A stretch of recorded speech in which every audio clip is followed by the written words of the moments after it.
Hi, welcome to Share a Story. My name is Matthew Spencer, and today I'm going to share some excerpts from the book Lob by Linda Newbury. It's a wonderful tale and beautifully told about love, family, the imagination, and loss. It's a great book, really moving, and thank you, Linda, for allowing us to share some of it today. Early June. Lob, said Grandpa Will in the summer garden. Oh, he's older than anyone can tell. Older than the trees. Older than anybody. And what does he do? Asked Lucy. She knew the answer, but liked Grandpa to tell her. Lob work, that's what he does. Odd jobs around the place. He always said it like that. Lob work. Whenever he and Lucy were out here, Grandpa would look at a well-tended onion bed or a watering can, filled and ready, and he'd smile. And sometimes he'd look towards the hedge, as if someone was there. When Lucy looked too, she'd see only a quiver in the leaves, a mouse, perhaps, or a spider.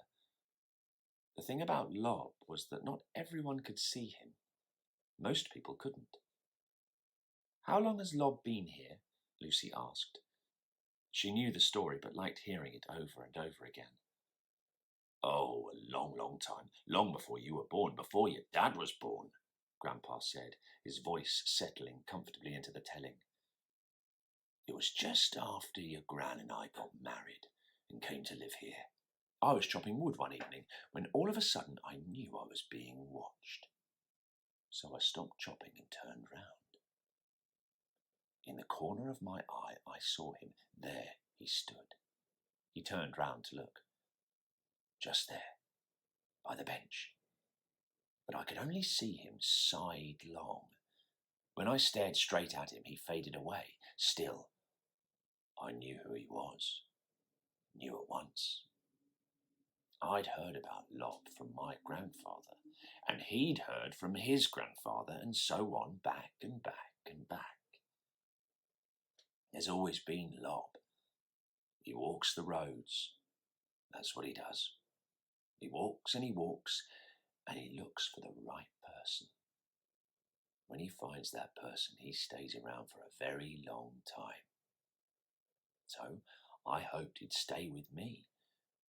And when he did, I knew how lucky I was. Lob chose you. He did. Late October. At autumn half-term, Lucy and Dad stayed 3 nights at Cluny Cottage. The days were golden, long shadowed.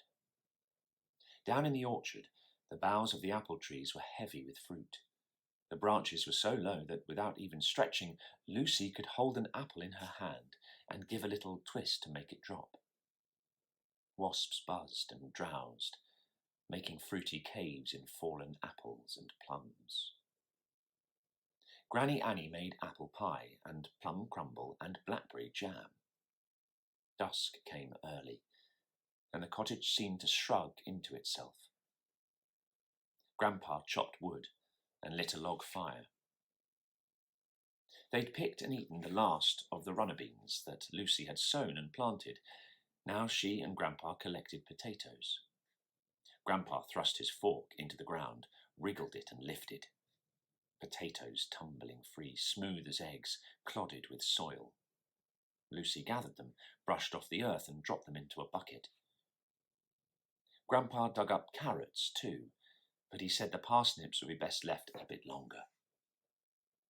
What does Lob do in winter? Lucy took off her muddy shoes and stowed them under the bench. Oh, we don't do much when winter comes, said Grandpa Will.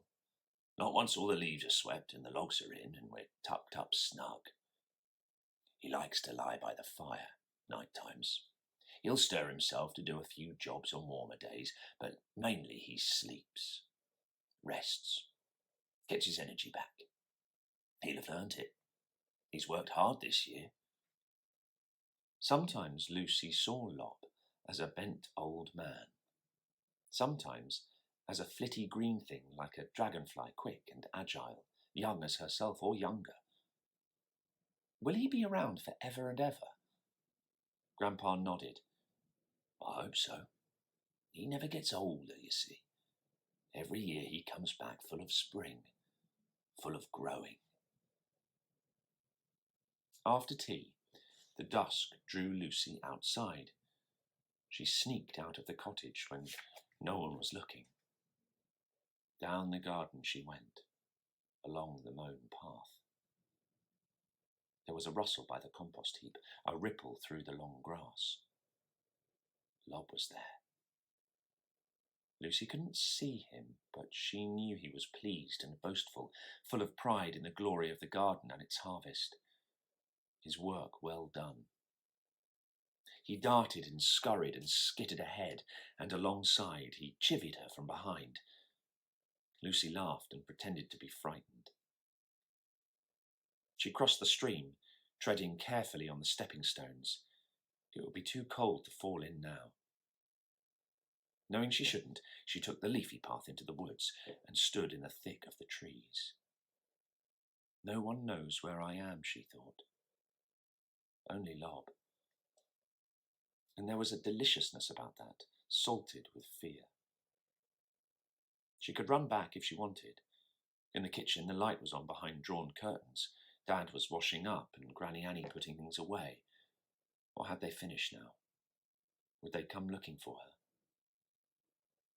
The gap between indoors and out, tameness and wildness, lightness and dark, stretched wider and wider in the flittery dusk. Lucy didn't want to go in, not yet. Stars were pricking the sky, tree branches stretching out to muffle them. It was colder than she'd realised. A thorn snagged her sleeve. As she tried to free herself, her foot sank into soft mud. She jumped back as a stinging nettle seared her wrist. Perhaps she didn't like it here after all, not on her own. Where was he? Where was Lob? A face was looking down at her, a face in the trees, a gnarled, knobbled, grizzled face. It scowled and grimaced. But no, that couldn't be Lob. Lob was farther on, laughing at her for being scared. He dared her to go on. But I won't, Lucy decided. He'd get her into trouble. It was all right for Lob. He didn't have to think about getting told off or being lost in the dark. She pulled her foot out of the mud with a plotch and began feeling her way back to the stepping stones. Which way? This way, or was it farther into the wood? Lucy, came Grandpa's voice through the trees. Lucy Lou, called Dad's, and she saw the bobbing light of a torch beam. I'm here, she shouted back, trying to sound brave. And by the time they reached her, she'd crossed the stream and was back in the orchard, pretending not to have been far. Dad was cross with her for going out in the dark on her own. She didn't make excuses, didn't try to blame it on Lob or on anyone but herself. You're all right, Grandpa said, but she heard the shakiness in his voice, as if he was the one who'd been frightened. Indoors, he made hot chocolate for everyone. Lucy was glad to be back by the warmth of the fire, but she hugged to herself the thrill of being out in the dark, with Lob and the trees and the stars. Her wrist burned with the sting of the nettle. What's Lob made of? She asked Grandpa on the last morning, while they were eating breakfast. Ah, well now. Grandpa sliced the top off his boiled egg, then paused. It's hard to say, but I'll try. Granny Annie, on her way to refill the kettle, tutted and looked at Dad, who shook his head in a weary must-we way. Lucy waited. Grandpa leaned towards her, as if to share a secret. See, he's made of rain and wind, he told her, and sun and hail and light and dark. There's fire in him too, and earth and air. He's made of grit and stones and stardust. And time gone and time waiting, come to think of it, that's the same as all of us. He looked surprised to have said so much, then added, "That's all I know." Then he reached for the pepper pot. "Very nice, Dad," said Lucy's dad. "If Lob existed, I'm sure that's how he'd be." "How he is," said Lucy, and she looked across the table at Grandpa. He grinned back, then sprinkled pepper on his egg and dipped a finger of toast. Soon, too soon, the getting into the car, the waving goodbye, the look after yourselves and the bye-bye lovey and the see you at Christmas. Lucy didn't know whether she was happier or sadder. She was going home, and that was where she belonged with Mum and Dad. But she was leaving Cluny Cottage, and she belonged here too. Couldn't she split herself in half and be in both places at once? As the car pulled away, she looked out of the window for the very last glimpse of Cluny Cottage and Granny and Grandpa at the gate, and maybe Lob as well. They waved, and she waved back until the car turned a bend in the lane and she couldn't see them anymore.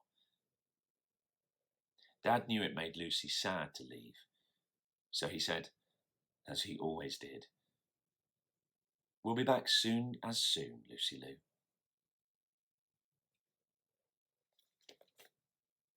I do urge you to go and read the rest of this book. It is a wonderful story. Thank you again, Linda. And thank you for joining us for Share a Story from Roundabout Dramatherapy. We understand that times are tough, especially at Christmas. But if you could donate anything, large or small, your gift will change the lives of the children and the adults that Roundabout support. And please do share this story with your friends and family. Thank you so much for listening.